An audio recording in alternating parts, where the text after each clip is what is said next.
이첩보루 지시를 유재훈 법무관리관의 조언을 받고 이첩보루 지시했습니까? 아닙니다. 아니죠. 예. 이첩보루 지시하고 나서 허둥지둥 유재훈 관리관에게 이거 지시해도 되느냐라고 물었죠. 검토 의견 물었죠. 허둥지둥한 것이 지금 아니고 왜 제가 거짓말을 지시하고 하죠? 난 다음에 저는 그때는 제가 당연히 권한이 있는 것으로 생각했고 그리고 다시 한번 이보세요. 재확인했던 겁니다. 그것도 모르면서 국방부 장관 합니까? 아니 당연한 이해랑 것으로 중사 생각했고 사건이 직전에 있었어요. 이것이 사망 사건이 연루되었을 때 범죄와 관계가 있으면 국방부 장관도 사단장도 법무관리관도 껴들어서는 안 된다라고 하는 게 그 군사법원법 228조 개정안이에요. 그런데 누구에 맞춰 의원님 기다리세요. 수사와 관련된 것은 끼어들어서는 안 되지만은 행정 절차에 대해서는 장관이 지휘 감독할 수 있는 권한이 있습니다. 수사와 관련해서 끼어들었잖아요. 아닙니다. 수사와 관련해서 끼어든 거 없습니다. 누구 하지 마라. 제가 자, 아까 답변 들었습니다. 그 부분은 그 의미가 아니라고 말씀드렸습니다. 위원장님, 자, 제가 이야기할게요. 800에 7070이 무슨 전화인지 얘기도 못해요. 오늘 보도를 통해서 나왔어요. 대통령이 800에 7070으로 전화했다. 대통령은 신년기자회견에서 격려했다는 얘기도 했어요. 그런데 아니라고요? 그것 때문이 아니라고요? 그리고 임성근 바둑판으로 수색해라. 가슴장화 신어라. 빨간 옷 두드러지게 나오게 해라. 그리고 그 물이 철철 넘쳐 흐르는 그곳에 수륙장갑차가 들어갔다가 휘어져서 나와야 되는 그곳에 우리 해병을 보냈어요. 밧줄도 없이 구명조끼도 없이. 그런데 이 사람을 빼야 된다고 생각해요? 그날 회의에서 거기 있던 참모가 사단장까지 넣었으니 수사 잘했다 이야기할 겁니다 라고 하는 조언까지 듣고 사인했어. 이종석 국방부 장관. 그렇지 않습니다. 제가 박정훈 대령에게 묻겠습니다.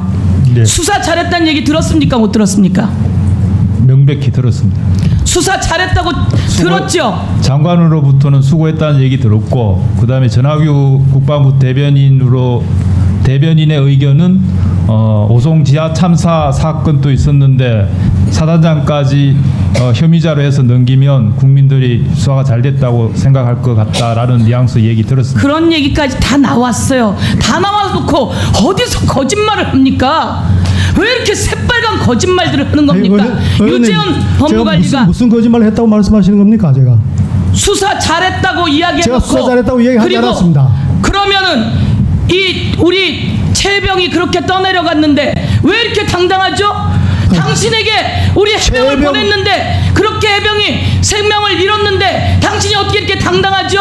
최병에게 미안한 겁니까? 임성근 사단장에게 미안한 겁니까? 당연히 최수원 상병에게 미안한 마음이고 유가족분들께 죄송한 그런데 왜 이렇게 심정이고 말을 바꾸고 그 거짓말을 하는 말씀은 거예요? 여러 차례 들었습니다. 근데 자, 제가 무슨 내가 거짓말 했다고 질문한 말씀하시는 걸 겁니까? 아까 거짓말 투성이에요 지금. 그렇지 않습니다.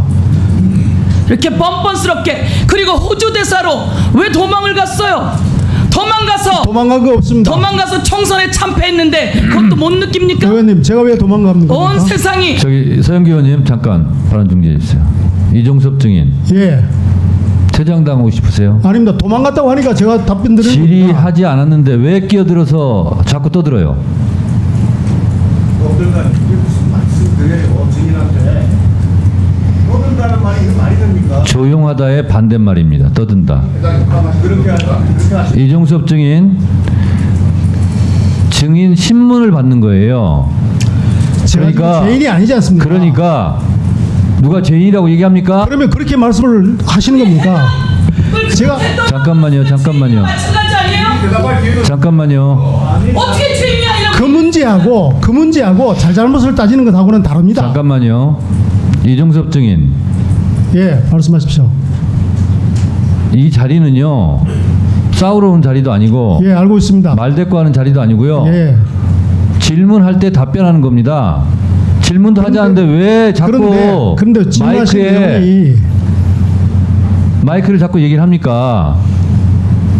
아니 질문을 자체가 이종섭 의원을 비하하고 표현을 자꾸 쓰시잖아요. 사람을 죽였다 아니다 이렇게 하고 이런 질문은 문제가 있잖아요. 자, 네? 방금 전에 곽기택 의원이 질의를 마치면서 1분간 발언할 기회를 줬어요. 1분간이 지났는데도 제가 발언을 딱 끊지 않았어요. 할 말 하시라고. 그럴 때 하는 겁니다. 의원이요. 질문할 수도 있고 안 할 수도 있고 주장을 할 수도 있어요.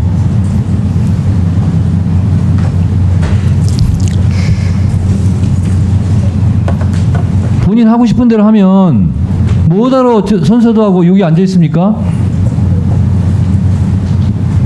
본인이 즐거운 마음으로 여기 나온 거 아니잖아요. 법에 의해서 어쩔 수 없으니까 나와 있는 거 아닙니까? 그러면 국회법을 준수하세요. 예, 법을 준수하고 있다고 저는 생각합니다. 예, 알겠습니다. 그렇게 하세요. 예. 질의 계속하세요. 제가 분노하는 게 이겁니다. 미안해야죠. 전쟁이 났습니까? 국민 여러분, 전쟁이 나서 우리 아들을 잃었습니까? 대민봉사 나가가지고 우리 아들들이 그 물속에서 구명조끼 하나 못 입게 했어요. 그러면 사의 표명하고 사표 내고 그만둬야죠. 국방부 장관은 뭘 그렇게 지키려고 해서. 제가 제일 화가 나는 건 그겁니다. 그래요, 대통령 명 받아서 질책 듣고 그랬다고 쳐요. 그런데 왜 박정훈 대령에게 누명을 씌웁니까? 항명수괴자라고 왜 누명을 씌웁니까? 그리고 언제 문자를 지웠다고, 기록을 삭제했다고 검찰단장이 구속영장에 그것을 넣습니까? 왜 한 명 지키려고 다른 정의로운 해병을 왜 누명을 씌웁니까? 이러고도 전 국방부 장관이었습니까? 이러고도 사단장이라고 이야기합니까? 이러고서 내용 증명을 온 국민에게 보냅니까? 이런 정도 되면 책임져야죠. 국방부 저는 그렇게 장관이나 생각합니다. 지휘관들은 죄가 있는 사람은 엄벌해서 군의 기강을 세워야 되지만 죄 없는 사람을 죄인으로 만들어서는 안 되는 것이 또한 장관의 책무라고 저는 생각합니다. 그래서 대통령이 그렇게 지시하니까 그렇게 아둥아둥 그렇게 하는 겁니까? 대통령께서 자, 일체 보류 지시한 것 없습니다. 이종섭 증인. 800-7070 전화는 누구 겁니까? 그 답변도 못하면서, 그리고 대통령이 전화해서 뭐라고 얘기했습니까? 그 답변도 한마디 답변을 못하면서, 자, 한마디 답변도 못하면서. 자, 서영교 의원님도 정리해 주시고요. 이종섭 증인 다시 말씀드리는데 그렇게 그런 태도를 하시면 지난번처럼